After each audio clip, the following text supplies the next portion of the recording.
Hello guys, welcome back to the our channel. Back to back আমরা দুটি match already BBL এর জিতে গিয়েছি এবং আপনারা যদি এরকম ব্যাক টু ব্যাক ম্যাচ জিততে চান তাহলে অবশ্যই কিন্তু আমাদের চ্যানেলটি সাবস্ক্রাইব করুন এবং পাশে থাকা বেল আইকনটিতে ক্লিক করে আমাদের সাথেই থাকুন। তো চলুন প্রথমে আমাদের ব্যাক টু ব্যাক দুটি ম্যাচের যে রেজাল্ট ছিল সেগুলো দেখিয়ে দিই। তো এটি হচ্ছে কি আমাদের টেলিগ্রাম, আপনারা সবাই জানেন, যা হচ্ছে কিনা রানার্স ক্রিকেট প্রেডিকশন নামে পরিচিত। আপনারা চাইলে ক্রিকেট প্রিডিকশন রানা লিখে সার্চ করলে এটি পেয়ে যাবেন, বা প্রিডিকশন রানা লিখে সার্চ করলে পেয়ে যাবেন। এত কষ্ট করার কোনো দরকার নেই। যদি আপনারা চান আমাদের স্ক্রিনে দেখানো ইমো, হোয়াটসঅ্যাপ এবং টেলিগ্রাম নাম্বারে যোগাযোগ করেও কিন্তু এই গ্রুপে জয়েন হতে পারেন। এই গ্রুপে সবসময় 100% শিওর অ্যাকুরেসি রিপোর্ট পাবেন। তো চলুন কথা না বাড়িয়ে আমরা এক এক করে আমাদের দুটি ম্যাচের রেজাল্ট দেখিয়ে দিই। এখানে দেখুন, প্রথম ম্যাচ আমরা পার্থ স্কচারকে উইন করেছিলাম এবং সেকেন্ড ম্যাচ আমরা এখানে দেখুন সিডনি সিক্সারকে হচ্ছে কি উইন করেছিলাম। সো এই হচ্ছে কি আমাদের রেজাল্ট। এখন চলুন প্রেডিকশনে ব্যাক করি।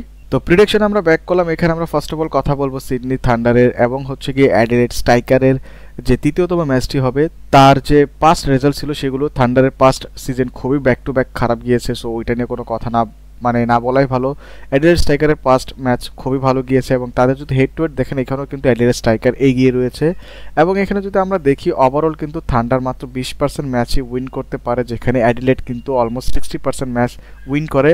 এবং যদি এই গ্রাউন্ডে দেখি, এই গ্রাউন্ডে কিন্তু 50% ম্যাচ এখানে উইন করে এবং অ্যাডিলেড এখন পর্যন্ত একটি ম্যাচই এখানে খেলেছে এবং একটি ম্যাচই তারা এখানে জিতেছে। খেলাটি কিন্তু এখানে হবে ওভালেই। তো মানুকা ওভালের এই স্টেডিয়ামটি কিন্তু হিউম্যানিটিতে ভরা থাকে এবং এখানে বৃষ্টি হওয়ার চান্সেস থাকে। সো 13% এখানে চান্সেস থাকবে, তাই এখানে যারা টস জিতে হচ্ছে সেকেন্ড ব্যাটিং নেবে তাদের এখানে উইনিং চান্সেসটা অনেক হাই থাকে বিকজ অফ বৃষ্টি।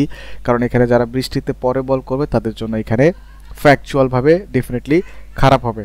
সো এই গ্রাউন্ডে যদি আমরা কথা বলি, অ্যাভারেজ কিন্তু 164 রানের মতো হয়। আর আমার মনে হচ্ছে এখানে এই ম্যাচে 164 থেকে শুরু করে 170 রানের ভিতরেই থাকবে, এর বেশি এখানে হবে না।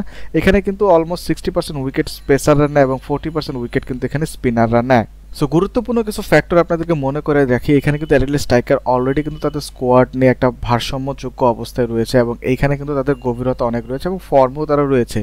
এখানে সিডনি থান্ডারের কথা যদি বলি, ড্যানিয়েল সামস কিন্তু ভালো হচ্ছে বল করলেও তার ব্যাটিংয়ের গভীরতার খুবই অভাব রয়েছে এবং ক্রিস লিনের দুর্দান্ত পারফরমেন্স কিন্তু অ্যাডিলেড স্ট্রাইকারকে একটা বড় প্লাস পয়েন্ট দিবে।